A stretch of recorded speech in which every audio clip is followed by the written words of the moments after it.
इस लड़की के कपड़े धोने की आदत से परेशान हो गया हूँ मैं। जितना तो घर में राशन नहीं आता उससे कहीं ज्यादा डिटर्जेंट पाउडर का खर्चा है। इसकी शादी करवा दो, शादी जाए अपने घर में ही करे काम, फिर चाहे घर के कपड़े धोने हो या पूरे गांव के। हाँ ठीक बोल रही हूँ, देखता हूँ मैं कोई लड़का। वो दिन भी आ जाता है जब विभा को देखने लड़के वाले आ जाते हैं। लड़की मुझे अच्छी लगी। होने वाली सास कहती है, बेटी अगर कुछ पूछना है तो पूछ लो। वैसे तो हमारी लड़की बहुत ही शर्मीली है, जो बोल दो वो मान लेती है, इसे क्या पूछना होगा।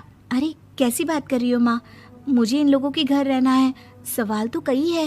हाँ हाँ बेटा पूछ लो ना, क्या पूछना है। आप लोगों के घर कपड़े कौन धोता है? सास का मुंह बन जाता है। देखो अगर तुम ये कहना चाहती हो कि तुम्हें कपड़े धोने नहीं आते तो सुन लो, कपड़े मैं ही धोती हूँ, लेकिन तुम्हारे आ जाने के बाद मैं रुमाल तक नहीं धोऊंगी। अरे चुप रहना भाग्यवान, बहू बेचारी घर आई नहीं, उसे डराना शुरू कर दिया। वो क्या है ना बिटिया, अभी तक तो ये कल्लू की माँ ही धोती थी, लेकिन अब तुम्हारे पापा तो दहेज में वॉशिंग मशीन देंगे ही। तभी विभा की माँ बोल पड़ती है, सवाल भी पूछा तो क्या। वैसे भाई साहब, मशीन की तो फिर भी कपड़े धोने की कैपेसिटी होती है, मतलब जो बिटिया दे रहे हैं ना विभा, इसे कपड़े धोने का बहुत शौक है। ये आप लोगों के क्या आस पड़ोस गांव मोहल्ले सबके कपड़े धो दे और उफ तक ना करे। बाहर देखा नहीं आपने कितने कपड़े सूख रहे हैं, सब हमारी बिटिया ने ही तो धोए हैं। बस भी करो ना माँ, शर्म आ रही इतनी तारीफ सुनकर। और तो और एक दाग निकाल कर दिखाओ तो मान जाऊं। हाँ अच्छा अच्छा, माफ करना बेटा, मैंने गलत समझा, हमें तो रिश्ता बहुत पसंद है। और ऐसे जुड़ जाता है रिश्ता कपड़े धोने का शौक रखने वाली विभा का। उसकी शादी हो जाती है कोयला फैक्ट्री में काम करने वाले कल्लू के साथ। शादी के बाद अचानक विभा चिल्लाती हुई सास के पास आती है। सासू माँ, अरे सासू माँ कहाँ है आप? ये तो धोखा है, धोखा दिया आप लोगों ने मुझे। इसे ससुर के चक्कर के बारे में पता चल गया। अरे तो उसमें तुझे क्यों धोखा मिला है? अरे नल में पानी नहीं आता, कपड़े कैसे कब धुलेंगे?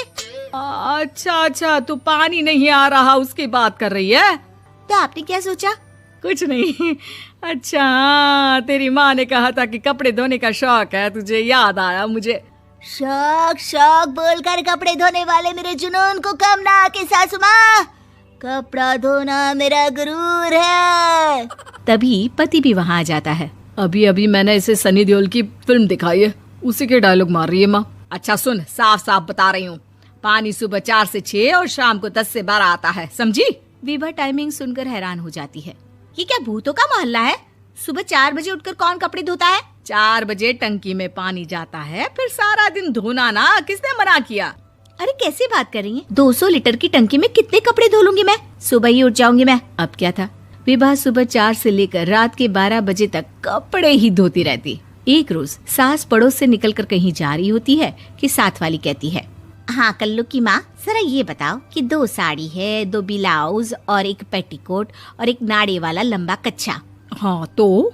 अरे तो क्या, कितना लोगी धुलाई ये बताओ। धोबन दिख रहे हैं हम क्या? हमारे पति सरकारी नौकरी से अभी अभी रिटायर हुए हैं और बेटा सुपरवाइजर है कोयला फैक्ट्री में। धोबन समझ रखा है हमें। हाय रे कल्लू की अम्मा, माफ कर दो, वो तो मोहल्ले में यही सब बता रहे थे कि तुमने बहू को कपड़ा धुलवाने के काम में लगा दिया है। सास को पड़ोसन की बात सुनकर गुस्सा आ जाता है। वो घर पहुंचती है जहां घर के बाहर ही इतने सारे कपड़े सूख रहे होते हैं जितने कि किसी धोबन के घर पर। अरे ओ कल्लू की दुल्हन, बाहर निकल। माँ जी यहीं आ जाओ, बाथरूम में चादर धो रहे हैं हम। अरे अभी हम धोते हैं, तुमको बाहर निकलो। ये आस पड़ोस वाले बोल रहे हैं कि हम बहू से कपड़े धुलवा धुलवा कर उसे कपड़ा धोने वाली बना दिए हैं। अरे छोड़ो ना माँ जी, किन लोगों की बातों में आती हो? आस पास के लोगों का तो काम ही होता है कि वो किसी तरह सास बहू को लड़ा दे।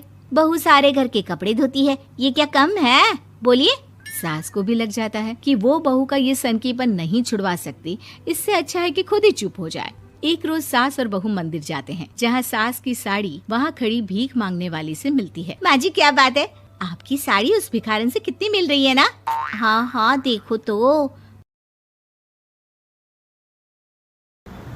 लाइक करो, शेयर करो, सब्सक्राइब करो।